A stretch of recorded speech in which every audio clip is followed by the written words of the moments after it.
y se han encontrado vestidos fehacientes de una presencia judía muy temprana, que coincide con la dispersión ocurrida después de la rebelión de Bar Kokhba en Betar en el año 135, y esto se refiere a la última fortaleza que resistió a los romanos en Judea.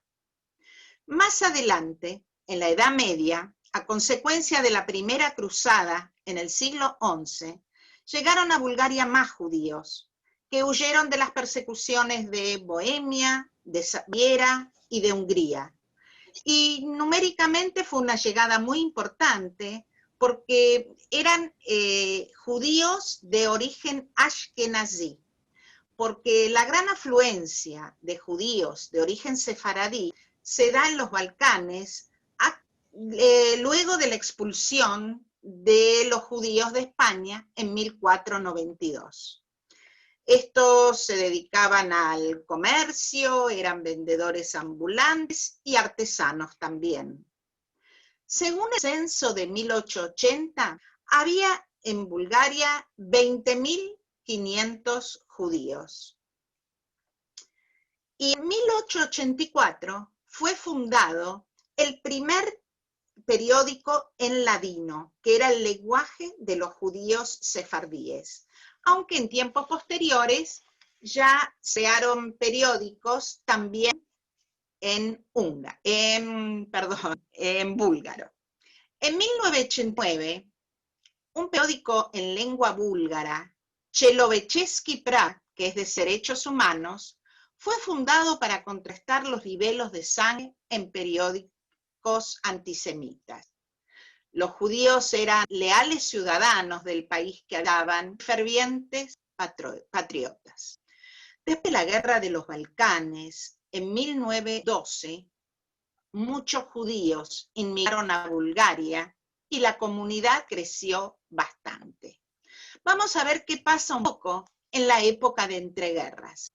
Desde la finalización de la Primera Guerra Mundial y comienzos de la Segunda, Bulgaria ya tenía una población de más de 6 millones de personas y el 0,8% eran judíos, o sea, aproximadamente unas 50.000 personas. Entre los sefaradíes en Bulgaria hubo tanto observantes como laicos, pero todos respetaban el Shabbat, las festividades, y su lengua principal era el judaísmo. Tuve ayer la suerte de poder conversar con un judío de Israel oriundo de Bulgaria, el profesor David Ashkenazi, experto en lenguas, y él me decía que él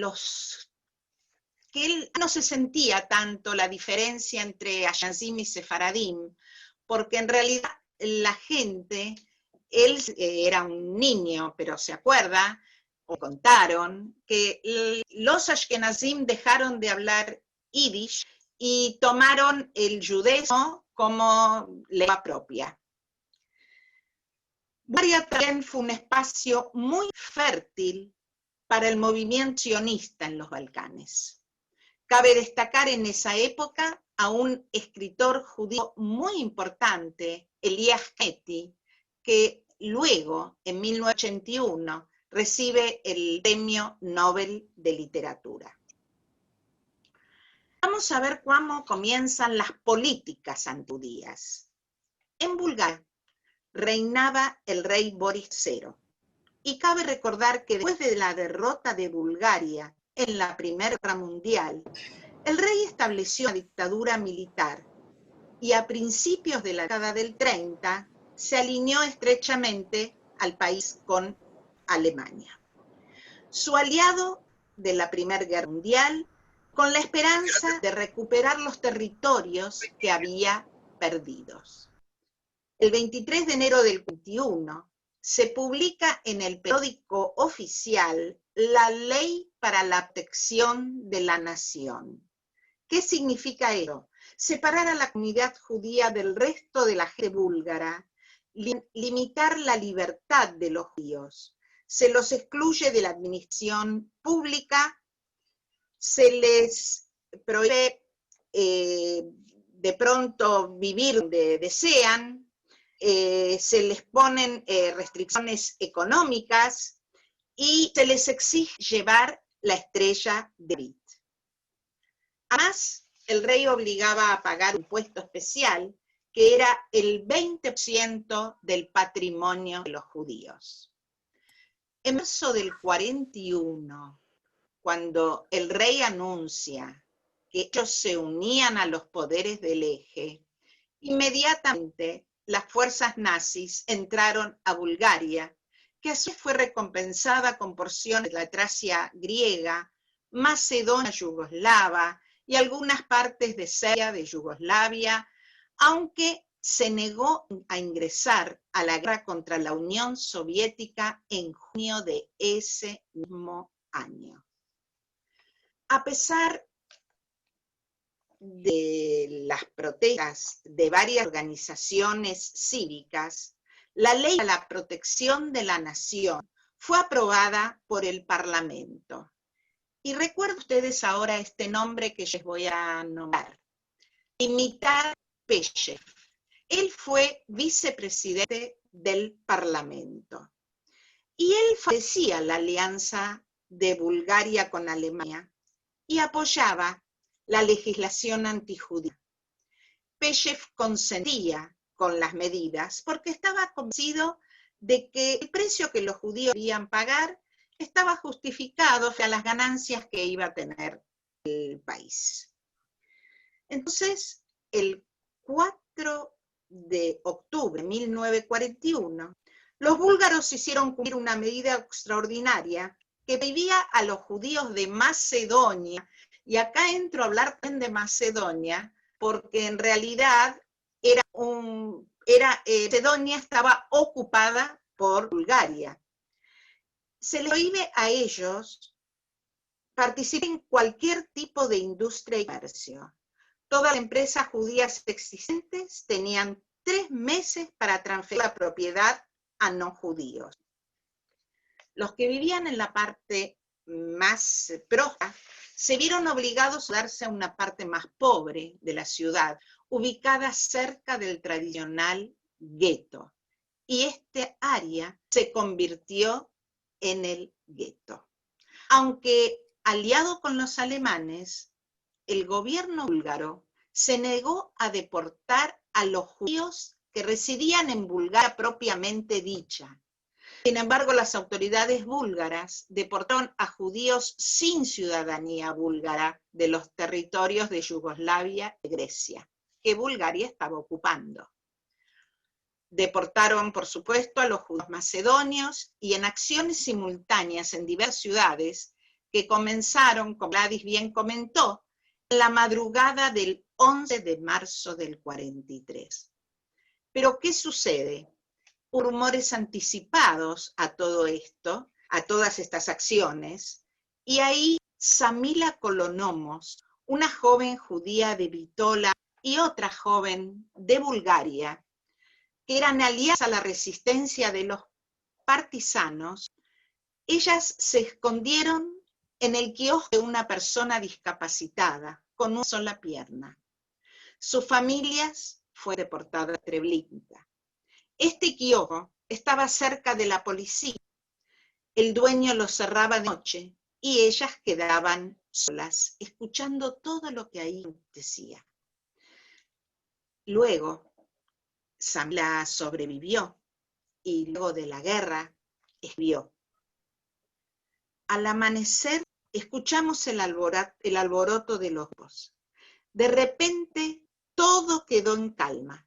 Entonces vino un ruido como un trueno. Nos preguntamos qué podía ser. Entonces pudimos discernir el sonido de voz, gritos de llantos de mucha gente, de bebés, de mujeres. Pudimos distinguir las palabras de los búlgaros que gritaban rápido, con rapidez. Las oraciones, los gemidos, las maldiciones, el llanto, era claro. Se estaban llevando a todos los judíos, viejos y jóvenes, no solo a los que podían trabar. Un río de gente pasó junto a nosotras. El dueño del kiosco fue, varios años más tarde, reconocido como justo de las naciones. Sin embargo, cuando a principios de 1943 Bulgaria accedió a las demandas alemanes y aceptó deportar a los judíos, protestas importantes y públicas de líderes políticos y clericales generaron que el rey Boris III cancelara los planes de deportación. Dimitar Peshev, recuerdan que les comenté antes que era el vicepresidente del Parlamento, tampoco pudo seguir aprobando las políticas de su gobierno de deportar a 20.000 judíos a los campos de exterminio de Polonia y decidió actuar.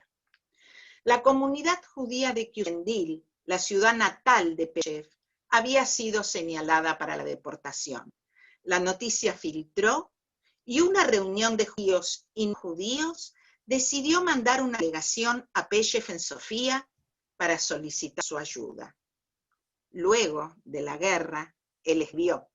No tenía dudas de lo que iba a pasar, y mi comprensión del verdadero significado de los planes no me permitían permanecer como un mero espectador. Deseé hacer todo lo que estuviera a mi alcance para prevenir la implementación de los planes. Cuando los judíos de Asia y de Macedonia estaban siendo concentrados como paso previo a su deportación a Treblinka, Peshev fue de un líder a otro en un intento de revertir la decisión de su gobierno. Pidió una audiencia con el primer ministro y fue a ver al ministro del Interior. Este último le mintió, negando que hubiese una intención de deportar a los judíos. Pero de inmediato informó al primer ministro que este programa ya no era un secreto. Mientras se imponía un toque de queda a los judíos de Kyustendil, el primer ministro persistía en su negativa de recibir a Peshev. Entonces, pero finalmente, y debido a la intensa actividad, se decidió suspender la deportación de los judíos de Bulgaria propiamente dicha. Al mismo tiempo, el primer ministro decidió impugnar a Peshev. Este perdió su cargo y se convirtió en un paria político.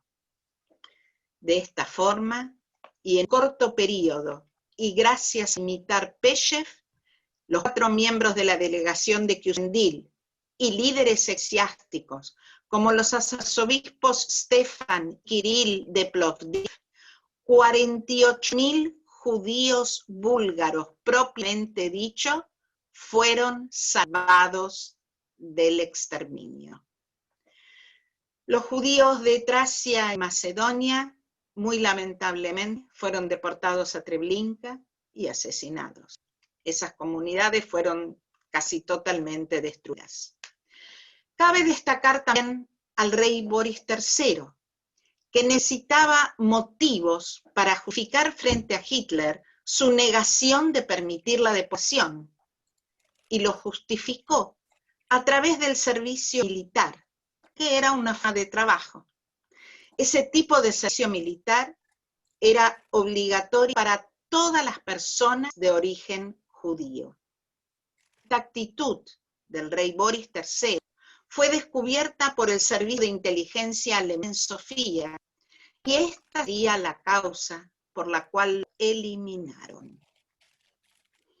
Julio Palencia, ministro de la Embajada de España en Sofía entre el 40 y el 43, denunció la legislación antisemita del gobierno búlgaro e intercedió ante Bulgaria y Alemania para proteger los derechos y bienes de los judíos sefaradíes. Se enfrentó sin éxito con las autoridades nazis para evitar la ejecución del judío León Arié, a cuyos hijos él adoptó para que pudiesen salir del país y reencontrarse con su madre.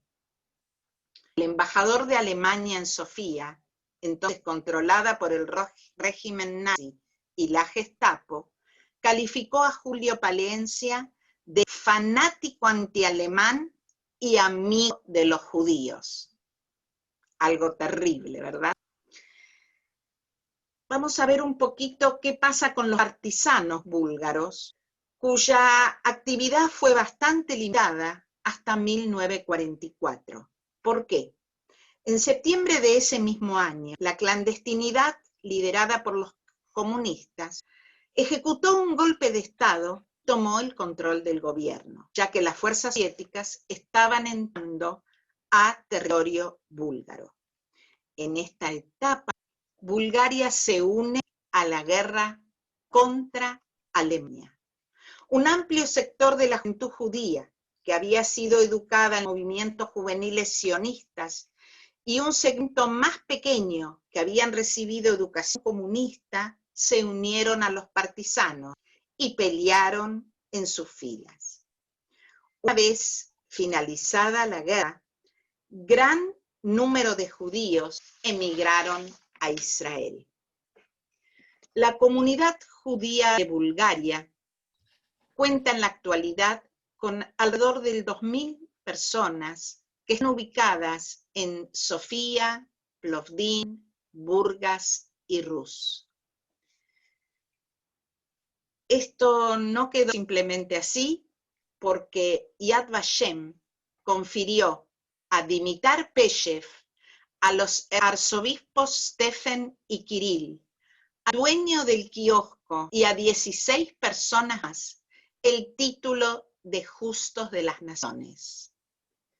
Al respecto, Erisel dijo: así que debemos conocer a estas buenas personas que ayudaron a los judíos durante el Holocausto. Debemos aprender de ellos y con gratitud y esperanza debemos recordarlos. Muchas gracias. Tienen a continuación bibliografía, había ahí, por si quieren seguir investigando más sobre Bulgaria, ahí les presento la bibliografía. Y vamos a dejar esta bibliografía luego para que el Museo de Puerto Rico la suba a, no te a la escucho, página. Graciela. ¿No me escuchás? Sí, se ahora. escucha. Sí. Vamos a pedir al Museo de Puerto Rico que incluya esta bibliografía y otras, así como las grabaciones, que veo que hay gente que pregunta por las grabaciones, y vi que una persona del museo está contestando, así que esto sería muy bueno. Gracias, Nehama. No nos escucha, pero no importa. Gracias, Nehama.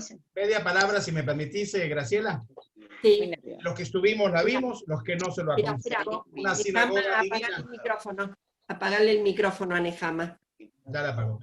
Una sinagoga divina en Sofía, redonda. Una sinagoga hermosísima que vale la pena visitar.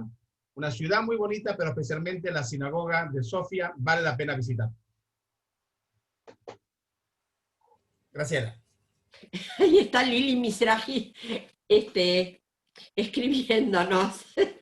Ya he hablado con ella en estos días. Bueno, quiero presentarles a otro de los queridos profesores y gran amigo, Franco Fiumara. Fiumara es juez, es profesor, investigador, es doctor en ciencias políticas, doctor en ciencias jurídicas, becario y profesor invitado de Yad Vashem, docente de grado y posgrado, es investigador y consejero de la Universidad de La Matanza, de la UNLAM, es disertante internacional y tiene varias publicaciones que hemos leído más de una de ellas. Franco Fiumara va a hablarnos de Croacia, también otro lugar por el que caminamos. Franco, es tu tiempo. Abrí el micrófono, Franco. ¿Me compartís pantalla, por favor? Ya está compartido, úsala. Perfecto, acá estamos, enseguida empiezo, para que vamos a hablar un poquito más grande el tema este, a ver si podemos agrandarlo. ¿Lo ven bien el power? Sí, pero ponerlo en televisión para que esté toda la pantalla. Sí, sí, ahí está en televisión. ¿Qué tal? Ahí está. Bueno, gracias. Gracias Mario, gracias Graciela, vamos a aprovechar el tiempo. También gracias a todo el cuerpo que acompaña, todo el cuerpo de colegas que acompañan este seminario, realmente una idea magnífica. Y también a todos ustedes que están presentes y lo hacen esto posible. Cuando me invitaron con el desafío de Croacia, tuvimos que hablar porque es un tema complejo y que lleva varios siglos de historia. Tenemos que hablar de dos países, para marcarlo así, de Croacia y también de Bosnia, porque son dos comunidades bien marcadas y bien distintas. ¿Cuándo empieza esta tragedia? Empieza en el año 1389, en la batalla de Campos de Mirlo, justamente en el norte de Kosovo, de Pristina, que es donde los serbios se ven que pierden la batalla contra el Imperio Otomano, y ahí se radicaliza de un punto de vista nacionalista serbio, donde se forma la identidad, pero no solamente eso, sino con un alto contenido religioso ortodoxo, como a la vez del otro lado tenemos la vereda de los musulmanes, y de un costado hacia la costa adriática vamos a tener a los católicos. Una radicalización nacionalista y religiosa que vamos a pasar de largo durante prácticamente 6 siglos y medio para llegar a lo que va a ser la postrimería de la Primera Guerra Mundial, en el puente latino, Latimoski, en el medio de Sarajevo, sobre el río Miliaca, que es muy cerquita donde están las sinagogas, ambas sinagogas que después las vamos a ver, donde es asesinado en junio, el 28 de junio de 1914, el archiduque Francisco Fernando con su esposa, y va a dar comienzo a la Primera Guerra Mundial. ¿Qué nos va a arrojar esto? El armisticio, la paz de Compiñán, y sobre el Tratado de Versalles van a ser el reino de los serbios, croatas y eslovenos, que va a ser gobernado por un rey serbio que es Alejandro I. ¿Qué es lo que trae aparejado esto? El rey Alejandro I empieza a presionar justamente a las dos otras entidades de carácter religioso nacionalista, por así decirlo, y llevan que justamente el líder croata Stefan Radić, en 1923, a pedir ayuda a gobiernos amigos, lo cual no pudo lograrlo para detener al rey serbio, y es asesinado por un serbio dentro del Parlamento, como de igual forma había acontecido con Gavrilo Princip cuando mató justamente al archiduque. Bien, en el año 1929, el rey Alejandro hace una abolición justamente de lo que sería la cláusula del Tratado de Versalles y crea lo que sería el reino de Yugoslavia bajo su hegemonía, suprimiendo todas las demás identidades. Esto produce el nacimiento del movimiento Ustaša en 1929, que lo veremos seguidamente, pero va a producir que en un atentado en Marsella asesinen justamente al rey Alejandro, justamente al ministro de Relaciones Exteriores francés, en esa ciudad. En 1929, como les manifestaban, nace el Ustaša, bajo justamente un lema que es para la patria, preparados, eso quiere decir para morir por la patria, como podemos saber. Y no solamente eso, sino quiero marcarles algunas cuestiones que me parecen también anacrónicas, un poco locas, si me permiten la palabra, pero tenían una concepción étnico-racial que decían que derivaban del germano, del godo y del ario, y también tenían como enemigos comunes a los judíos, a los serbios y a todos los que eran enemigos del Reich. Bien, vamos a hacer un saltito hasta 1941, si bien a Hitler no le convencía, el Polarnib no le convencía la asunción de justamente Palevi como jefe, como presidente o como caudillo de lo que iba a ser para Croacia, porque estaba en tratativas con los que eran los movimientos nacionalistas justamente de los campesinos, pero fue convencido por sus huestes nazis en Alemania. En definitiva, llegamos al 20 de abril de 1941, cuando él llega a pedido de Kameternik a Croacia y asume el poder. En forma inmediata, yo quiero solamente referirle algunas cuestiones de lo que dice el ministro de Justicia Tanić. Él dice que los que fueron los últimos 300 años deberían desaparecer justamente de Croacia, que los Ustašas en definitiva iban a seguir bien fieles a esos principios e iban a eliminar a todo esto. Una especie del discurso de Hitler del 30 de enero del 39, cuando justamente acusa a los judíos. Bien, pero hablando del nazismo y volviéndonos a la conferencia de Wannsee, acá están viendo con una flechita roja los 40.000 judíos que estaban marcados dentro del territorio croata, estaban sobre la costa de lo que es el mapa actual, justamente parte de Italia, Bosnia, que estaba dentro de lo que era Croacia, con la separación para los que lo puedan ver por las identidades religiosas, y acá vamos a entrar justamente en el campo de las dos comunidades judías, las Ashkenazim, que habían venido con el imperio austrohúngaro desde el norte, y justamente los sefaradim, que habían llegado a fines sobre el 1500 desde España, desde Sefarad. Por lo menos en esta ciudad, en Sarajevo, 8.000 de ellos fueron asesinados en forma inmediata. Como bien le manifestaban las distintas ramas, cómo van llegando los distintos cúmulos de grupos justamente que se salían de España por el edicto de Granada, y cómo fueron llegando justamente a este sector de los Balcanes. Bien, ahora, para ir más concreto y entrando en algo lindo que tiene que ver con la existencia de las comunidades sefaraditas, y por qué no también de las ashkenazí colateralmente, que lo vamos a mencionar, vamos a ir a Dubrovnik, que dependía de lo que era el gobierno de la DOS, de la antigua Venecia, que duró por 700 años prácticamente esto. Y como podrán ver, el primer grupo de sefaradín llegó entre el 1500 y el 2 y el 1504, pero la gran mayoría llegó promediando justamente ese siglo, siendo largo de 150 años de la República de Venecia bajo Sigilio, o de la República de Ragusa, que era justamente un estado aliado, tuvieron distintas marginaciones y encerramientos en distintos guetos, como también sufrieron libelos de sangre. Ahora quiero que ustedes observen una de las tumbas en el cementerio que están aquí, como están viendo, justamente algo extremadamente muy interesante, por la forma arquitectónica, el apellido típico sefaradita, pero también lo que fue la sinagoga construida en el siglo XVI, en 1670, con distintas refacciones, con distintas complejidades que fueron sufriendo. De todos los judíos que estuvieron justamente aquí, la mayoría, bajo el egidio fascista, se salvaron y fueron transportados en la isla de Rap, pero cuando el gobierno italiano se rinde en septiembre de 1943, la mayoría de los judíos que quedaron bajo justamente el nazi y el Yugoslavia fueron exterminados o eliminados en forma sistemática. De igual forma, adquirir esta bellísima ciudad de Split, de Spalato, también en Dalmacia, en Croacia, sobre la costa, marco Croacia porque ya vamos a llegar a Bosnia, como queremos decir. Acá hay una cuestión, una particularidad, que está el Palacio de Diocleciano, el emperador romano del siglo III de la Era Común, donde se encuentran menorás grabadas sobre las paredes desde esa época. Quiere decir que ya había una presencia judía que vendrían seguramente de lo que era el Eretz Israel para esa época.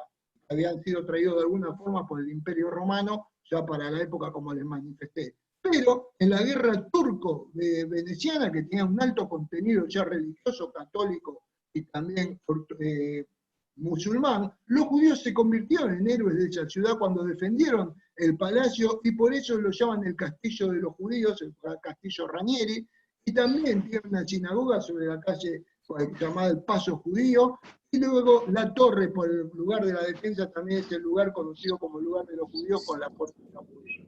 Bien, aquí ustedes pueden graficar algunas de estas cuestiones. Lamentablemente, en 1943, la mayoría de los judíos fueron asesinados por las SS alemanas o los Uspayas, o también murieron luchando por otro lado con los partisanos. Quiero llevarlos al cementerio de la colina Mayra, donde está justamente una de las tumbas, ahora en la placa que sigue, para mencionar a Vittorio Morpurgo, que hasta 1939 era el presidente de la comunidad judía, y fue con las distintas vicisitudes, haciendo lo imposible por salvar a la mayoría de los judíos de Sefaradim de esa ciudad, apoyándose con el Beit Hashem y con las comunidades israelitas italianas. Estamos hablando del 42 bajo egidio fascista, todavía allí. Lamentablemente, él fue detenido en su momento, y seguramente no se sabe, pero se supone que junto con su familia en 1944 murió en el campo de Bánica. Ahora bien, también una crítica en 1942, cuando un grupo de fascistas toscanos, de lo que ustedes conocen en Florencia, que es la Toscana, entraron en el interior de la sinagoga y produjeron algunas destrucciones que después fueron reconstruidas con el tiempo. Acá vamos a ir al cementerio. Acércate un poquito más al micrófono, por favor. Gracias. Acá estoy, Mario. Perfecto. No sé si me escuchan mejor. Ahí estamos mejor. Creo que sí.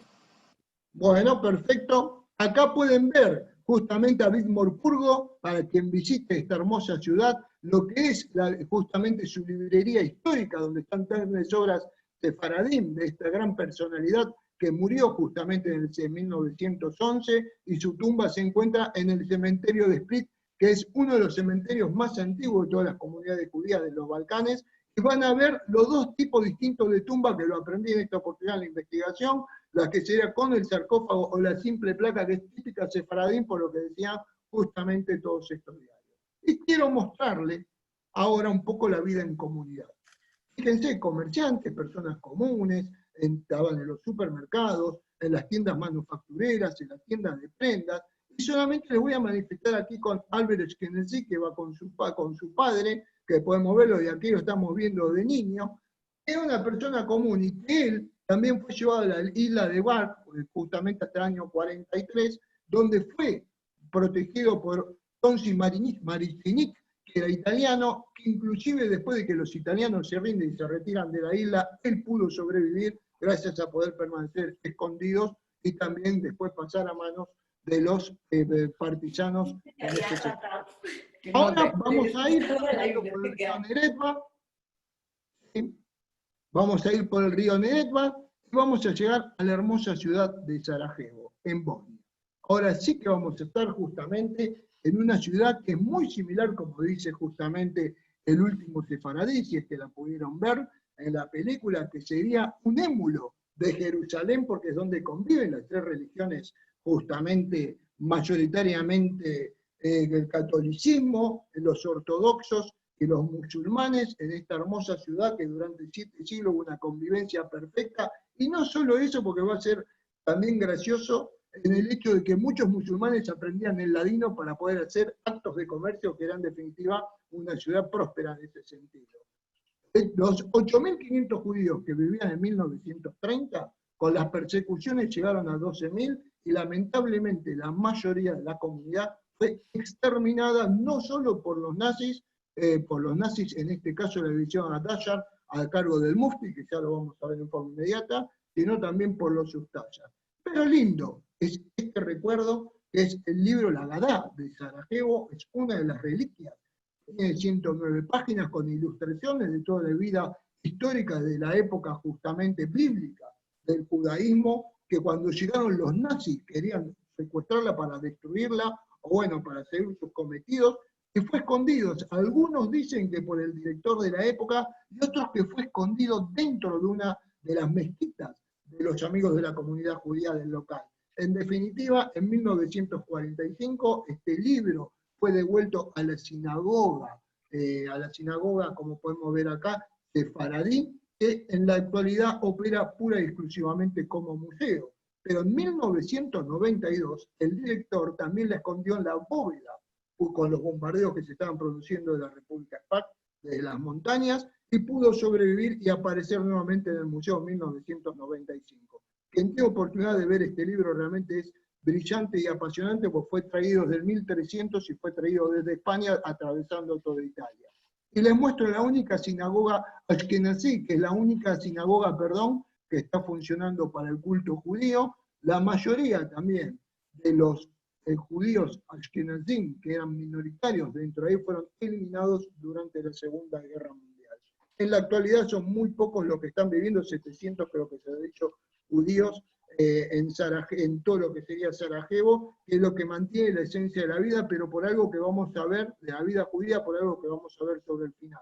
Fíjense, durante el Imperio Austrohúngaro, los uniformes, los vestidos típicos de esa época de las comunidades judías sefaradí, y un grupo de chicos judíos en Ivanchichi, ¿no? Uno de los pueblos, que es donde va a haber una de las sobrevivientes, que ahora vamos a la placa siguiente a ver, que fue una destacada de ellas, que fue una luchadora con los partisanos. Yo, acá, esto tiene una película que pueden ver justamente en YouTube cuando lo quieren vivir, que es la vida de la familia Montilio. Ellos sobrevivieron gracias a Grabo Perkusic, que también era un bosnio, pero de carácter católico, y bueno, y por eso fue por Yad Vashem reconocido como justo de las naciones. Es muy interesante poder ver el video en YouTube porque lo va a ser muy ilustrativo. Acá es el cementerio judío más resonante o más destacado, digamos, de la comunidad de sefaradíes en la zona, y tiene una vista privilegiada, vaya a la redundancia o vaya a la particularidad de lo que le estoy diciendo, mejor dicho, porque está sobre la colina de Sarajevo. ¿Qué particularidad tiene? Una vida espléndida de toda la ciudad. Pero no solo eso, en 1992 sufrió fuertes combates. Desde ahí Ratko Mladić y Karadzic dirigían los obuses contra la ciudad de Sarajevo, destruyeron parte del cementerio, pero los plagaron de minas hasta que pudo ser sacada todas ellas en 1996 por un proyecto de ONU, como hemos visto cuando estuvimos en Sarajevo sobre el puente.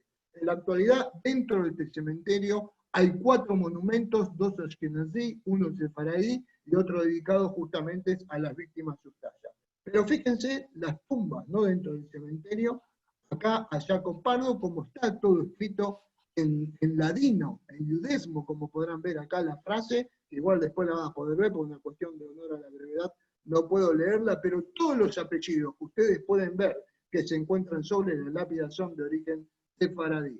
Bien, llegó la época de los ustayas, la época de la legislación, y bien asumieron el poder para darle ya el otro enfoque.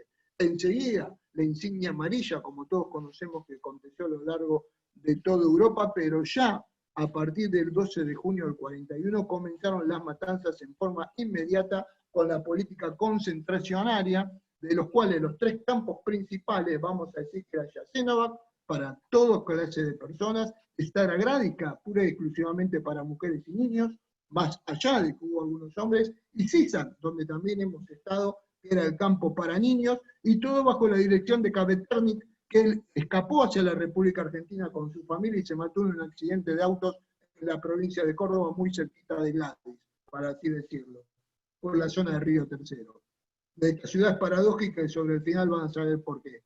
Después, los comandantes de este campo fue Lubrik, Dinko Sakic, que fue extraditado de Argentina en 1995 junto a su esposa, la comandante de Stara Gradica, y sobre todo el monje franciscano Miroslav Filipovich Maestro Jorovic, que fue un gran asesino que puso en juego toda la relación de la Iglesia Católica al respecto. Son imágenes de los campos de concentración que las pueden ver tranquilamente en cualquier medio digitalizado. Quienes recuerdan cuando estuvimos caminando por aquí y que nos hemos quedado encerrados, un grupo entre ellos Héctor Zimmerman, podríamos más remolones para caminar.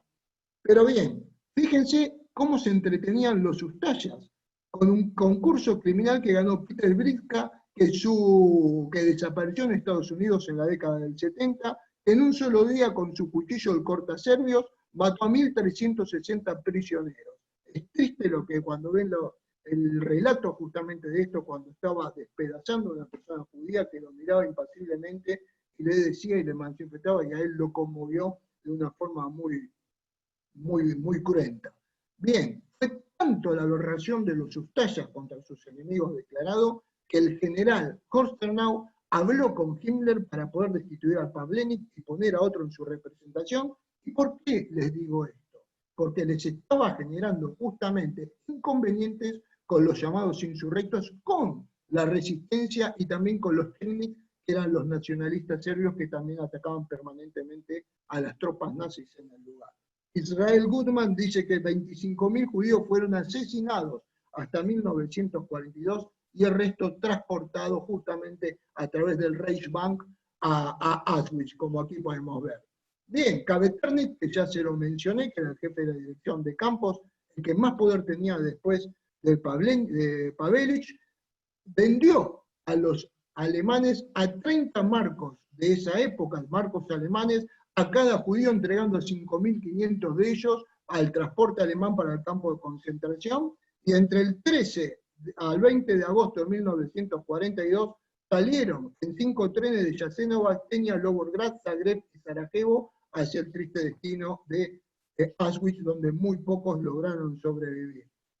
Lo único que lamentó Lubrik, hermana justamente de la directora del campo de Stara Gradica, es que él asesinó a 20.000 y no pudo usufructuar con eso. Es la frase que él se manifestó permanentemente. La complicidad de la Iglesia Católica, esto lo hemos visto en la catedral justamente de Zagreb, cuando fuimos al arzobispo Alois Stefinac, que es beato. Él tiene un trámite de justo de las naciones que fue archivado porque hay una dualidad. Mientras que los ustayas y los nazis iban bien en el frente de batalla, él era un encarnizado, o era por lo menos, por decirlo de alguna forma, una persona que apoyaba el régimen y después fue cambiando y mutando esta particularidad. Como le manifesté, la tropa del Mufti que luchaba capturaba a los judíos para el asesinato y traslado de los campos, y también luchaba contra los partisanos, sobre todo en Bosnia, en la ciudad de Sarajevo. Y entramos a la resistencia. Rosa Papo, la primer general mujer judía, justamente, 3 millones de evaluación. ¿sí? La primer mujer, justamente, general del ejército de Tito de Yugoslavo, que es de carácter judío, y era médico, estaba a cargo de los hospitales de campaña. 1.500 judíos lucharon, que eran en su mayoría jóvenes, murieron luchando con los partisanos, y sobre todo la mayoría de los médicos eran judíos. Aquí podemos ver a una bosníaca y acá podemos ver a un matrimonio croata, el matrimonio Steiner, que ambos eran judíos, Ashkenazim y también sefaradín, como podemos ver. Y acá, Elvira Kohn, que también pueden ver su película, igual que la de Montilio, cuando ella es salvada, que ella se va de su Eslavonia natal, cerquita de Vukovar, de su pueblo a Dubrovnik, y es tomada por Mijo Herzegovich, quien le enseñó fotografía, cuando es detenida por su condición de judía por los italianos en Dubrovnik, es llevada justamente a una de las islas en Raqqa al concreto, y es donde ella puede salvarse juntamente con su madre. Cuando los italianos se rinden, el resto de su familia que no estaba en el territorio fue trasladado a Jasenovac y fueron todos exterminados. Aquí la podemos ver con Tito, justamente ella, porque fue una de las fotógrafas de los partisanos. Ténganlos presentes. Ya vamos a ir concluyendo con la ruta de las ratas. La mayoría de todos estos dirigentes, esta persona que conoce un poco de política argentina, cuando Perón llegó al país en el año 73, está detrás de Rucci, quien es que le sostiene el paraguas. Lo acusan de haber sido uno de los amantes, o por lo menos las malas lenguas dicen que era el amante de Isabel Perón. Guido Caveterni, que se lo manifesté, murió en Córdoba en un accidente de auto junto a su hija. El matrimonio extraditado, que tuvo mucho que ver con el envío de armas en 1992, por lo cual a Croacia, por lo cual Menem terminó justamente condenado y él tuvo exposición pública, y Luburik, que era el hermano de justamente de Nada, que era quien había matado a más de 20.000 judíos justamente en el sector. Y fíjense que volvemos de Kohl a Mijo Herzegovich, que fue quien salvó a cientos de judíos en el sector, juntamente a su hijo Belimir, y no solo eso, sino que en uno de esos momentos le dio sepultura a uno de los judíos que había muerto en el cementerio judío de Dubrovnik, asumiendo todos los riesgos. Por eso él, en el 1997, juntamente a su hijo, fue declarado justo de las naciones de la Sofinaf. Ashkenazi, vivió en Argentina, es una sobreviviente, pero yo quiero con esto, sí, voy terminando, y quiero que presten atención a estos 47 justo de las naciones de Bosnia y 140 y tanto croatas, por una cuestión, por una particularidad, que es el mensaje más positivo que podemos dar en el día de la fecha y con Israel. ¿Por qué? Porque siempre hay esperanza, siempre hay que apostar a lo positivo por sobre todas las cosas, y tomar lo malo como para que no se vuelva a repetir. Yo quiero marcarle solamente a la familia Jardaga con Cenieva, y le marco Cenieva porque ellos escondieron amigos de la familia Cabilio, que es esta particular, de Joseph Cabilio, cuando estaban en el trayecto en Sarajevo limpiando las calles, cuando habían sido detenidos, y lo llevan a Mostar bajo control italiano, donde Cabilio pudo salvarse. Fíjense esta foto con una particularidad, miren y presten atención a esta, la que está en color, no solamente la de Yad Vashem, cuando fueron declarados justo de las naciones el 29 de enero de 1984. Este es su papá justo de las naciones, salvó a Isidor Papo, que era comerciante. Él sabía hablar ladino, siendo musulmán, y lo salvó cuando lo encuentra. Él estaba en un pueblo en Conín de Ereba, y estaba junto en el bar, cuando ve que llega Isidor Papo con sus 2 niños y su esposa, iba a tomar el tren a Sarajevo. Se sube al tren, lo hace bajar y lo escondió en la casa. Después lo sacó para el sector italiano, pero lamentablemente fue denunciado y deportado, y en el último transporte que va a Jasenovac es llevado y es asesinado. Esto sin que lo sepa su hija, Cenieva, como yo le estaba marcando. Y volvemos aquí. 1994, la tercera batalla de la guerra de los Balcanes. Todos contra todos, nuevamente ortodoxos, católicos, y también por otro lado musulmanes en la ciudad de Sarajevo, en Bosnia. Fíjense esta particularidad, yo les mostré el cementerio en la colina justamente de Sarajevo, donde los de la República Federal, los bosníacos serbios, bombardeaban permanentemente a la ciudad. Entonces el Estado de Israel de Yitzhak Rabin, junto con Simón Pérez, con las autoridades de Yad Vashem, con el Comité de Distribución Conjunta, a pedido de la familia Kabilio, que había sobrevivido gracias a ello, solicitan a ambos presidentes de Bosnia, por un lado el presidente musulmán Izetbegovic y por el otro lado Karadzic, llamando que permitan en el convoy humanitario que había organizado el gobierno de Israel en el mes de febrero, la salida de una familia musulmana, con todos los judíos. Acuérdense que estábamos en una guerra tremenda, hace 20 y pico de años atrás, en la cual eran enemigos acérrimos, y Argentina estuvo involucrada en el tráfico de armas. En definitiva, el 11 de febrero de 1994 llegan al aeropuerto de Tel Aviv, donde son recibidos por la familia de Toba, Greenberg y Kabilio, junto al gobierno, autoridades del gobierno de Israel y demás funcionarios.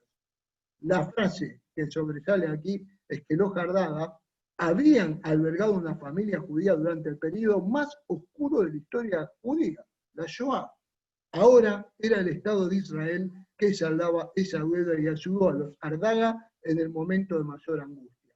No solo eso, sino que la hija justamente de Señeva, que la vemos aquí en la foto, trabaja en Yad Vashem y se convirtió al judaísmo junto con su esposo y sus hijos en agradecimiento al Estado de Israel. Bien, como podemos ver, siempre hay una posibilidad, tenemos que apostar a lo positivo y que en definitiva este trabajo que hacemos sea para luchar fervorosamente contra el antisemitismo que está imperando en el mundo completo. Gracias a todos ustedes, en especial Mario y Graciela, gracias por esta oportunidad y los despido con esta foto de ustedes en la sinagoga de Stara Gradiška, donde estuvo el campo justamente el campo de concentración femenino. Gracias a todos ustedes. Gracias, Franco. Bravo, Franco. Qué foto más hermosa. De un viaje tan hermoso, claro. Molto bene, Franco. Grazie, caro amigo. Graciela, háblame, Naye, ¿puedo decirle algo? Saludos. No, después, ahora tenemos que terminar. Al final, las preguntas al final. Qué lindo que estás, pero ahora cerramos los micrófonos y seguimos.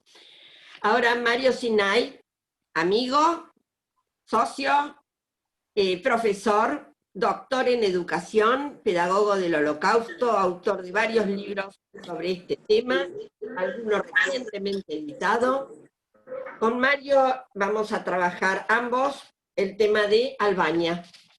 Y empezamos de esta manera. Mario, por favor. Perfecto, un segundito, déjenme 2 segunditos y enseguida estoy con ustedes. Un segundito.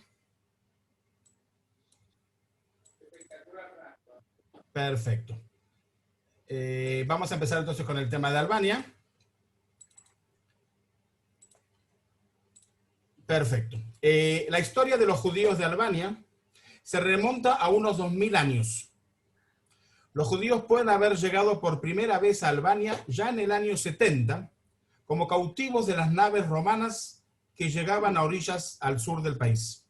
Descendientes de estos cautivos construyeron la primera sinagoga en la ciudad portuaria de Sarandé en el siglo V, pero poco es lo que se sabe de esa comunidad y tenemos mucha más información recién a partir del siglo XV.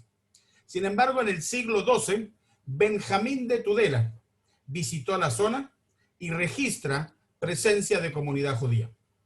Al principio del siglo XVI, hubo asentamientos judíos en la mayoría de las principales ciudades de Albania, Berat, Elbasan, Valona, Durres, y también se reportan judíos en la región de Kosovo.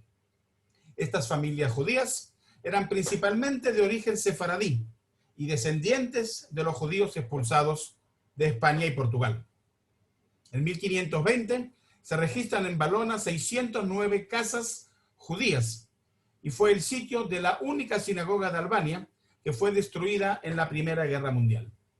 En 1673, el falso profeta, el falso Mesías, Shaftai Tzvi, fue exiliado de Turquía por el sultán al puerto albanés de Ulkin, ahora Montenegro, muriendo 3 años más tarde. Además de judíos sefaraditas que huyen de la Inquisición, la comunidad judía en Albania también se enriquece con la llegada de judíos de Italia. En la era otomana, la ideología nacional de Albania se había desarrollado de tal manera que no permitía afiliaciones en ninguna religión y abogó por la reconciliación entre las diferentes religiones en el país. Ahora vamos ya al periodo de entreguerras. De acuerdo al censo de Albania de 1930, y esto es lo especial que tiene Albania, y por eso decidimos terminar con Albania, había solamente 204 judíos registrados en Albania. En 1934, el embajador judío de los Estados Unidos en Albania, Herman Bernstein, comentó que los judíos no fueron discriminados en el país, ya que pasa a ser una de las tierras raras en Europa hoy en día, donde el prejuicio religioso y el odio no existen. El reconocimiento oficial de la comunidad judía fue concedido el 2 de abril de 1937 por Ahmad Muhtar Sogoli, conocido como el rey de Albania Zog I, mientras que en ese momento esa comunidad consistió de aproximadamente 300 miembros, y el propio rey ayudó a la emigración judía a Albania y ayudó a la integración de los recién llegados judíos. Con el ascenso del nazismo, un número de judíos de Alemania y de Austria se refugiaron en Albania. La embajada de Albania en Berlín continuaba emitiendo visas a los judíos hasta finales de 1938, en un momento en que ningún otro país europeo estaba dispuesto a hacerla. Antes de la Segunda Guerra Mundial, Albania era residencia de una población de 803.000 habitantes y de ellos solo 200 judíos. Y ahora vienen las invasiones y las rendiciones. Italia y Alemania van a ver este juego. El 25 de marzo de 1939, Benito Mussolini entregó al rey Zog un ultimátum exigiendo la aceptación de un protectorado militar italiano sobre Albania. El rey Zog se negó y el 7 de abril de 1939, Italia invadió Albania. El 12 de abril, el Parlamento de Albania votó disponer al rey y anexar la nación a Italia por una unión voluntaria, ofreciendo la corona de Albania al rey italiano Víctor Manuel III. El Parlamento eligió al mayor teniente de Albania, Šefket Berlaci, como primer ministro. Víctor Manuel III nombró a Francisco Giacomoni di San Savino, ex embajador italiano en Albania, para representar en Albania como teniente general del rey, de hecho, un virrey. También se formó una Asamblea Nacional de Albania que votó rápidamente a favor de una unión económica y política con Italia, por lo que convierte al país en un protectorado italiano. Bajo la dirección del virrey general de Albania, Francesco Giacomi, las autoridades italianas ocupacionales implementan las leyes que prohíben la inmigración judía a Albania y ordenaron la expulsión de todos los judíos que vivían en el país, los judíos extranjeros. El Partido Fascista de Albania promulgó leyes que impedían que los judíos se unan a él y los excluyó de profesiones, por ejemplo, de la educación. A medida que avanzaba la guerra, Italia transformó al reino de Albania en la Gran Albania, un protectorado de Italia que incluía la mayor parte de Kosovo y una parte del oeste de Macedonia, que fue separado de Yugoslavia. Finalmente, el 7 de abril de 1939, como dije, Italia invadió Albania. Después de la invasión de Yugoslavia, en abril del 41, la comunidad judía de Albania creció con la llegada de cerca de 1.000 refugiados judíos de Alemania, Austria, Yugoslavia, Italia y Polonia, y se establecieron principalmente en las ciudades de Pristina, Prisen y Urojevac. Cientos de judíos recibieron documentos falsos de las autoridades de Albania y fueron traducidos de contrabando a Albania. En enero de 1942, los alemanes estiman en la conferencia de Wannsee que Albania tiene 200 judíos. Ese mes, judíos fueron internados por los italianos en un campo en Pristina. A pesar de que temían que iban a ser entregados a alemanes, el comandante del campo italiano prometió que esto no sucedería. El 14 de marzo de 1942, los italianos bloquearon el campo y detuvieron a los judíos que habían sido detenidos allí. 51 fueron entregados a los alemanes. Fueron transportados posteriormente al campo de concentración de Smachte, cerca de Belgrado, donde fueron asesinados. Otros fueron llevados a un campo en Berat, donde permanecían hasta la capitulación de Italia. Al menos 500 judíos fueron internados en los campos de Berat, Cruje y Cavaje durante la ocupación italiana. Finalmente, cuando Italia se rindió a los aliados el 8 de septiembre de 1943, se disolvieron todos los campos de concentración en Albania. Y poco después, los alemanes invadieron y ocuparon Albania, y la mayoría de los soldados italianos estacionados en el país se rindieron a los alemanes. Las autoridades de ocupación alemanas ahora comenzaban a apuntar al exterminio de todos los judíos que vivían en Albania y las regiones albanesas dominadas de Yugoslavia, ocupada por el Eje. El 15 de septiembre de 1943 se estableció el Comité Nacional de Albania bajo el patrocinio alemán. Gobernó hasta que un consejo fue establecido y reconocido por Alemania como el gobierno oficial del país el 3 de noviembre. Zafer Deva, un colaborador albano-kosovo y aliado de Alemania, se designó como primer ministro y ministro del Interior. En previsión de la llegada de las tropas alemanas, a partir de 1943, los judíos en Albania huyeron a diversas ciudades del país y se escondieron en el campo, donde estaban ocultos por albaneses rurales, que todo este tema lo va a tocar enseguida Graciela. Algunos judíos fingían conversión al cristianismo o al islam, mientras que mantenían su identidad judía en secreto. Con una nueva administración en su lugar, los alemanes exigieron que las autoridades albanesas les proporcionaran listas de los judíos a ser deportados. Las autoridades albanesas, como acto insólito, se negó a cumplir las órdenes de los ocupantes en lo que concierne a entregar las listas de los residentes judíos dentro de las fronteras del país. Las autoridades locales no cumplen e incluso proporcionan a familias judías documentos falsificados. A principios de 1944, las autoridades de ocupación alemana volvieron a exigir que las autoridades albanesas produjesen una lista con todos los judíos del país. En junio del 44, una vez más exigen al gobierno la lista y el gobierno se negó una vez más. El holocausto en Albania consta de crímenes cometidos contra judíos en el reino de Albania por las fuerzas colaboracionistas alemanas, italianas y albanesas, mientras que el país estuvo bajo la ocupación italiana y alemana.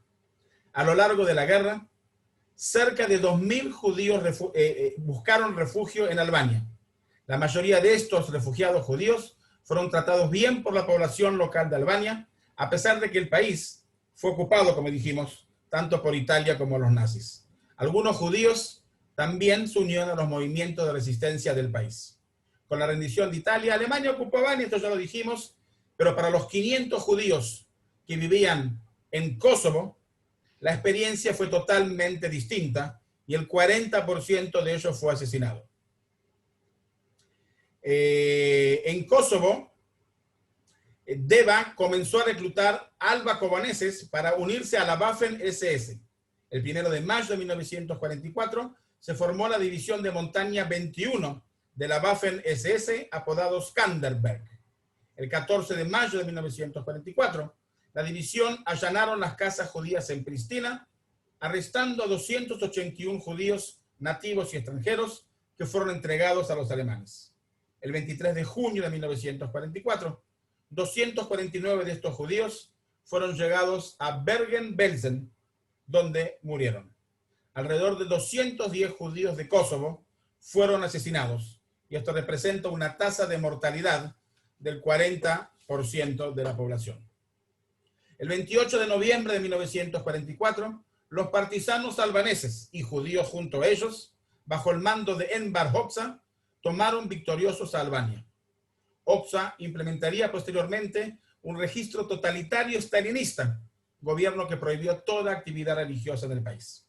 Casi al mismo tiempo, las fuerzas del eje en las regiones anexas de Albania, de Kosovo y de Macedonia Occidental fueron vencidos por los partisanos yugoslavios, que posteriormente se incorporaron a Yugoslavia. Para terminar, aproximadamente 600 judíos fueron asesinados en todos los territorios albaneses a lo largo del Holocausto. Al menos 177 de ellos perecieron en Bergen-Belsen. Los únicos judíos nativos de Albania asesinados por los nazis en Albania eran 5 miembros de la familia Ardet. Un sexto miembro de la familia sobrevivió a la guerra. Junto con Dinamarca y Bulgaria, Albania es uno de los pocos países europeos ocupados por el eje, donde se salvaron la mayoría de los judíos. Se estima que había 1.800 judíos en Albania finalizada la Segunda Guerra Mundial. Al principio habían 200. La población judía albanesa aumentó 11 veces entre 1933 y 1945. La comunidad judía de Kosovo nunca se recuperó de la guerra y 75 albaneses han sido reconocidos como justos de las naciones. ¿Cómo ocurrió todo esto? Graciela continúa.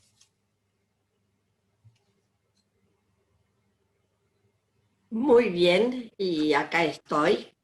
¿Qué voy a decir de mi currículum? Solo que destaco mi trabajo en la Shoah Foundation, en el Museo del Holocausto, mi experiencia y mis estudios sobre Shoah en Yad Vashem y en el Memorial de Francia, y cómo fui siguiendo siempre, estudiando y asesorando en mi expertise que reconozco sobre derechos humanos y Shoah. Y para seguir la charla esta que nos propusimos con Mario, es poder contar por qué sucedió esto y cómo sucedió y por qué no sucedió en otros lugares. ¿Cómo es que pudieron en Albania salvarse gente? Y no solo eso, sino también acrecentar la población judía. Y escuchando testimonios y hablando con gente y leyendo especialmente, ahora vamos a ver con quién estuve hablando, yo puedo decir que el Código Besa fue justamente quien marcó una diferencia. ¿Y qué es este Código Besa? Tendríamos que preguntarnos. Es un antes y un después. Es un blanco y negro con el resto de las poblaciones en Europa. Dice sobre el Código Besa: el honor de un albanés no puede ser vendido en un bazar. Esto lo dice un albano. ¿Y qué quiere decir esto? La palabra, la fidelidad, el amor al prójimo, son los que van dejando constancia de qué es lo que uno debe hacer. No es por un motivo religioso. Es como muchos debemos acordar, y especialmente en Latinoamérica y en Argentina, cuando éramos chiquitos, que te decían palabra de honor. Y es eso, es palabra de honor. El lugar también que a mí me interesó mucho al leer sobre esto es el lugar del extranjero.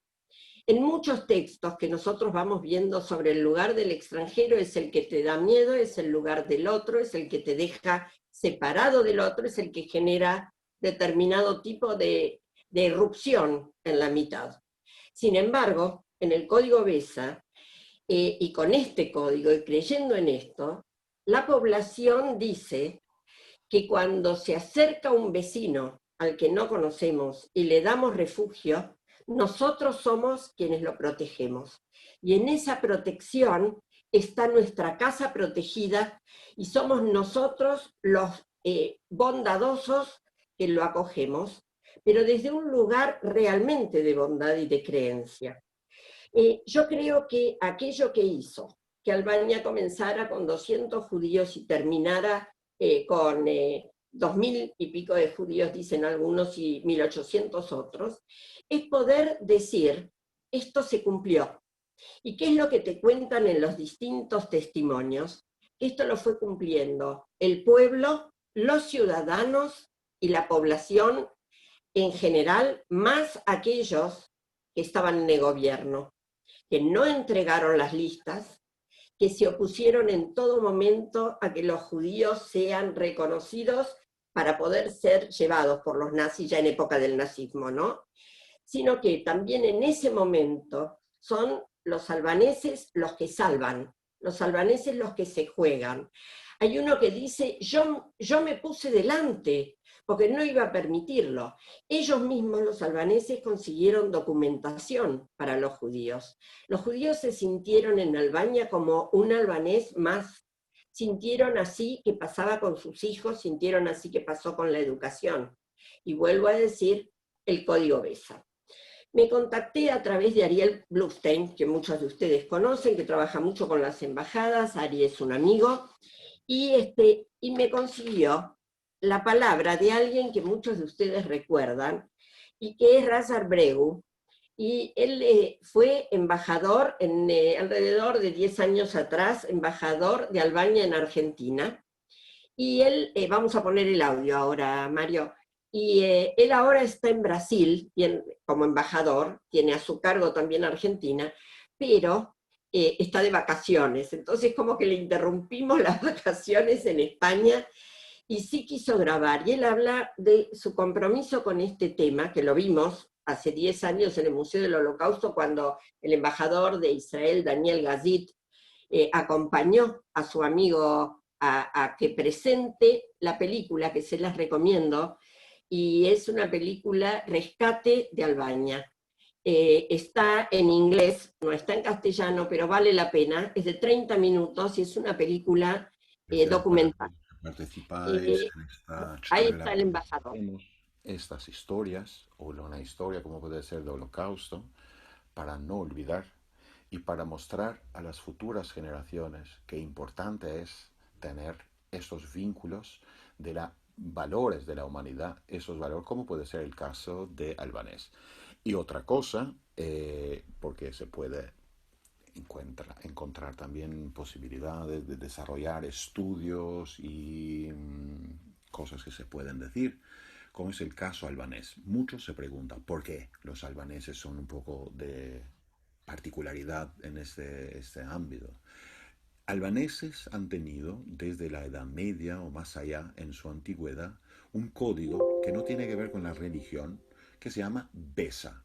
BESA significa dar la fidelidad, dar la palabra y hasta dar la vida para la persona que está bajo tu custodia. Y en ese sentido también se interpreta eso. Ayudar al vecino o a la persona que te llega a tu casa y que tú le abres la puerta, entonces está bajo tu BESA, está bajo tu palabra, está bajo tu confianza, por decirlo, fianza. En ese sentido, hasta han muerto albaneses por los nazis durante la Segunda Guerra por no mostrar, por no entregar a los judíos que los tenían ya en su casa. Esto es todo lo que hablé, algo muy resumido. Por supuesto que eso da lugar a estudios y discúlpenme porque estoy ya hablando, más bien improvisando las cosas que nosotros los albaneses sabemos sobre este tema, frente a varios ilustres profesores o investigadores que están participando en esta charla. Yo agradezco mucho y hasta siempre y un día a lo mejor en Buenos Aires. Muchas gracias. Bueno, para mí es muy hermoso presentar al embajador y su palabra. Veíamos con Mario si íbamos a poder o no con este audio.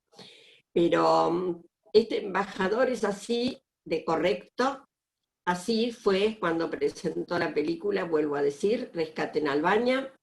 Y quiero contar algunas respecto, por ejemplo, una pequeña intervención, 2 segunditos.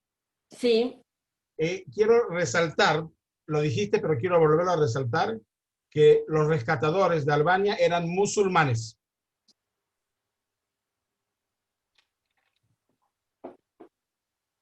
Graciela, seguí. Ok, sí, creo que también esto hace a esta situación de BESA mucho más interesante y hasta picante en algún sentido. Hasta la fecha, dice un artículo, Yad Vashem ha honrado 21.758 personas por ser justos de las naciones, y entre ellos 63 son de Albania. Y esto me parece sumamente importante poder destacarlo. Quiero contarle algunas historias en las que puedo decir de cómo, por ejemplo, acá, Destan y Lime Valia dicen: todos los del pueblo éramos musulmanes. Estuvimos dándole cobijo a los hijos de Dios bajo nuestro código Besa. Yo nací en 1910. En 1943, durante el Ramadán, 17 personas de Tirana vinieron a nuestro pueblo. Todos estaban escapando de los alemanes. Al principio no sabía que eran judíos.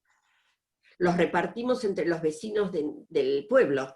Nosotros acogimos a estos hermanos con el nombre de Lázaro.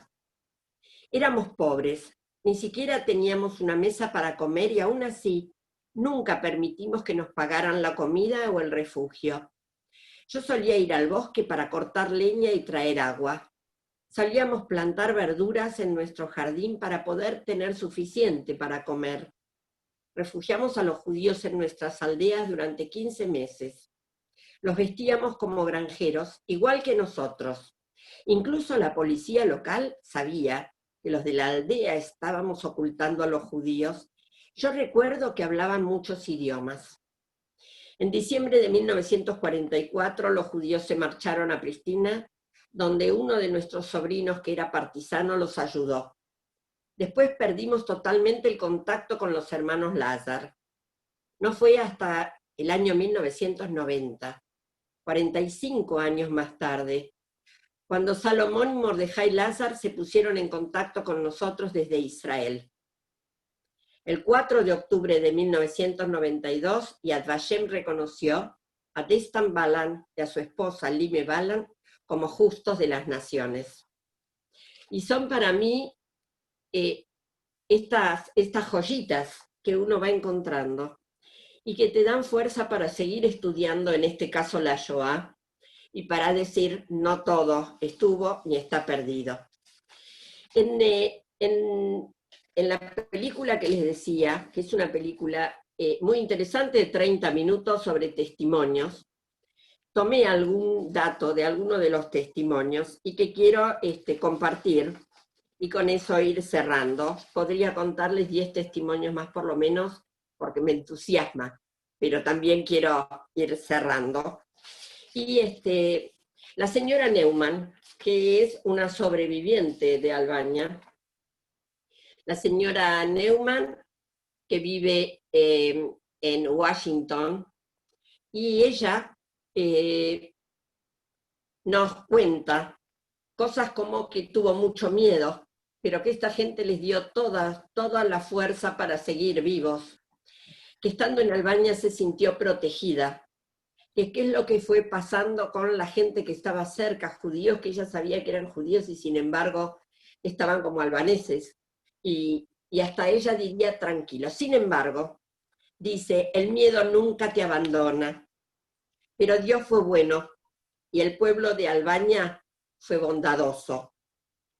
Irene Grunbaum, que ha escrito mucho sobre Shoah, Irene dice en un poema: adiós Albania, nos ofreciste tanta hospitalidad, refugio y amistad. Adiós Albania, un día le diré a todo el mundo cuán valientes, leales y generosos son tus hijos, poniendo sus vidas en riesgo de muerte para salvar las nuestras. Gracias Albania, adiós Albania y hasta siempre.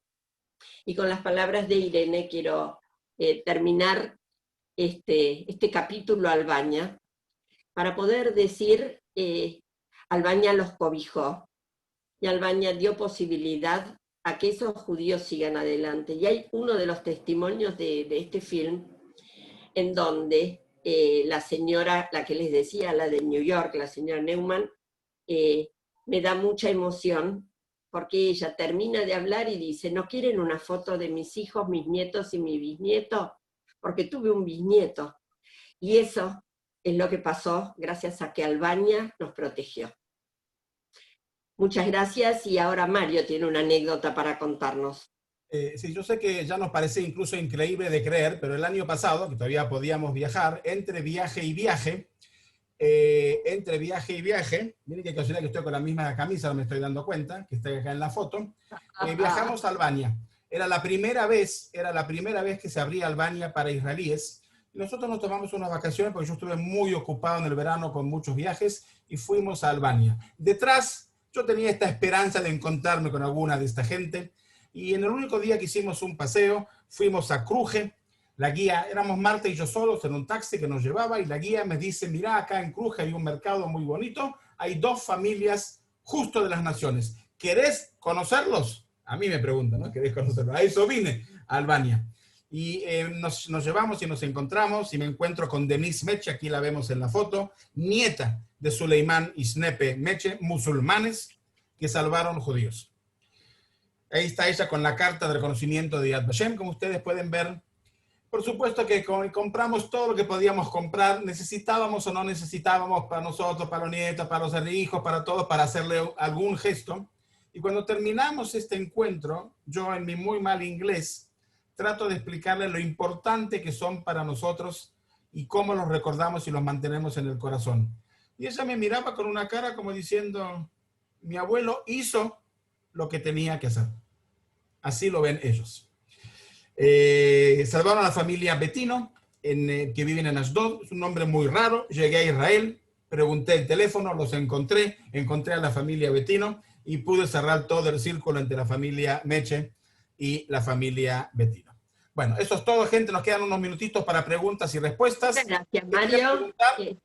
Graciela. Preguntas y preguntan también, yo veo, por el nombre de la película. Todo esto lo vamos a ir poniendo, lo que consideramos las dudas de ustedes, en la web del Museo del Holocausto de Puerto Rico, que amablemente nos ofreció esta posibilidad. Veo a la señora Ruiz que va tomando nota. Digo nuevamente el nombre de este film, Rescate en Albania. Rescue en Albania. ¿Ok? Mario, ¿hay alguien que quiera preguntar? El que quiere preguntar, se prende el micrófono y hace la pregunta. Quería decir también unas palabras, Pepe Menaché. Ok, primero pidió Osvaldo. Le vamos a dar la palabra a Osvaldo, nuestro patrocinador. Osvaldo. Sí, para que todos en el chat puedan aprovechar, tienen la dirección de la web y tienen la dirección de la última reunión que tuvimos para que la puedan aprovechar. Y esta grabación va a estar próximamente en 2 o 3 días. Además de agradecerles a todos, quiero que sepan que el Museo de Puerto Rico está integrado por las 3 comunidades judías de Puerto Rico y por 4 iglesias de Puerto Rico, que suman alrededor de arriba de 700 iglesias en común. Esa es la fortaleza de nuestro Museo del Holocausto, y este es el concepto de lo que queremos apoyar: la unión de las comunidades y de las religiones a favor de la memoria. Nada más, que siga. Gracias. Muchas gracias. Gracias, Osvaldo. Y Sí. si está todavía, Pepe, ¿estás acá? Sí, estoy. ¿Me escuchan? Bueno, Sí, Pepe. yo quiero presentarte porque Pepe Menaché es una persona muy querida y muy conocida, y fue miembro de mis comisiones directivas en el museo, una persona que apoya este tipo de eventos, este tipo de conocimientos, este tipo de transmisión y legado. Así que, Pepe, brevemente así tomamos nota con otras preguntas y llegamos a hacerlas. Sí, muchas gracias. En primer lugar, quiero felicitarlos, saludarlos y decirles que me encuentro realmente gratificado de haber presenciado este trabajo y lamentablemente no estuve en la primera sesión, seguramente voy a estar en la siguiente. Graciela siempre ha sido una luchadora y trabajadora de este tema. El doctor Franco Fiumara, que posiblemente se acuerde también de mí, Mario Sinay, Nejama, y en fin, y la gente del Museo de Puerto Rico. Porque realmente siento además una doble emoción como sefaradí que pudo salir durante la Segunda Guerra de un lugar con leyes raciales y evitar la persecución nazi, y ver que se está trabajando muy bien. Quiero decirles que, así como hablamos del pasado, se habló también de la comunidad de Sofía de Bulgaria, donde los judíos pudieron sobrevivir en gran parte. Y tengo yo aquí, que no lo voy a leer, por supuesto, ahora, un libro de poesía de Gracia Albujaire, que la conocimos en Sofía, que es en Judesmo, en ladino. Gracias, Pepe. Bueno, muchas gracias, Pepe. Muchas gracias. Un gusto siempre verte.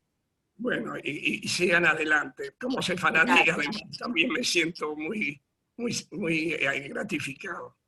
Gracias, muchas gracias. ¿Hay alguna pregunta, Mario? ¿El que quiere que abra el micrófono? Sí, ¿puedo preguntar? Sí, Lidia, sí. Sí, quería saber si cuando Tracia y Macedonia pasaron a mano, o sea, parte de Bulgaria, no se les dio ciudadanía búlgara a los judíos. ¿A los no judíos se les dio o tampoco se les dio? En realidad los procesos fueron muy rápidos y eran época de guerra, por lo tanto no se llegó a terminar toda la tramitación de dar ciudadanía. ¿Okay? Y como te das cuenta, también fueron periodos muy cortos. Sí, por Y otra pregunta, sí, rapidísima. ¿Tienen ustedes datos del campo ¿Cuál es mi de pregunta? Raab? ¿Por el de Charlone, el de Salta? Gaby, estás hablando, perdón, Lidia. Sí. Sí, es que me enteré apenas que mi mamá estuvo en el campo de Raab, en Croacia, bajo los italianos. Sí. Ella y toda su familia, pero no encontré mucho sobre ese campo, solo sé que los partisanos los sacaron antes de que lleguen los nazis, pero ¿me podrían mandar o te puedo contactar para más información? Sí, con mucho gusto. Yo tengo bastante información de Raab, es un campo muy interesante, como tú dijiste, que los partisanos lo liberaron, y con mucho gusto, si me mandas un mail, te mando información. Es el mail que apareció en la grabación del... Mándalo ahí, yo te mando la de Mario. Mándalo en en Graciela Nabel, y yo te lo derivo a Mario, ¿sí? Vamos. Ok, Lidia, gracias. ¿Hay más preguntas? Bueno, vamos invitando, si no hay preguntas, invitamos ya para el próximo domingo. Viviana, ¿quieres preguntar, Vivi? El que quiere que abra el micrófono. Una señora que estaba levantando la mano, yo no. Marta Wolf. Abrí el micrófono, Marta. Ok. Hola. ¿Puedo hacer un comentario después? Sí, pero primero Marta va a preguntar. Marta. ¿Cómo no? Bueno, primero felicitarlos por estas clases maravillosas. Es tanta la información que para filtrar hay que sentarse a estudiar. Yo creo que esta es la motivación fundamental. Y algo que me llamó profundamente la atención es esto sobre Albania, ¿no? ¿Por qué se conoce tan poco esta actitud positiva musulmana hacia los judíos?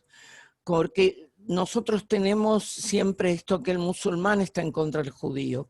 Así como dicen que el museo, que acaban de contarnos que también está asociado con instituciones de la Iglesia, ¿por qué no se da a conocer, y justamente ahora con la apertura que hay con el mundo árabe, la necesidad de que el musulmán también es directamente proporcional con el judío, como lo es su entorno y la educación que tiene, y no es que es el odio por la religión musulmana? Entonces quiero decirles que como periodista y como investigadora, realmente ha sido un detonante maravilloso para mi conocimiento y quiero agradecérselo. Pero creo que ustedes es un momento histórico para dar a conocer esta situación musulmana de salvataje en un momento como el que estamos viviendo. Muchas gracias. Gracias a vos, Marta, y gracias por estar acá. Yo sé que estás súper ocupada y me alegra verte. Y sí, es importante poder dar a conocer y creo que por eso tomamos este tema, no solo por los musulmanes, sino que qué es lo que pasó con las comunidades sefaradíes, porque también es como una deuda.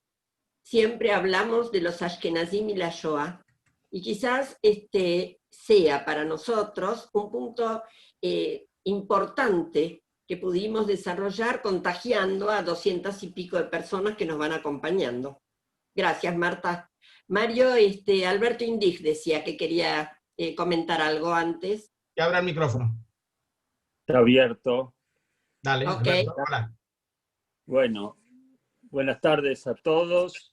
Igual que Marta, felicitarlos por las magníficas exposiciones, pero quería hacer un muy pequeño comentario. Hacer un museo de la Shoah en Israel es natural, fue natural.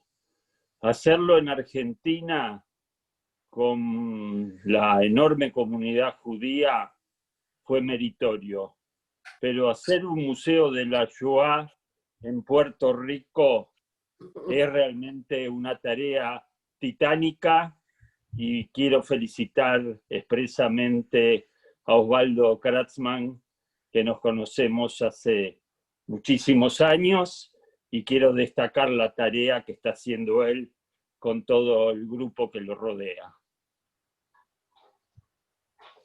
Muchas gracias. Lindo, muy lindo lo que dijiste. Gracias, Alberto, siempre atento a estos puntos que son muy importantes. Mario.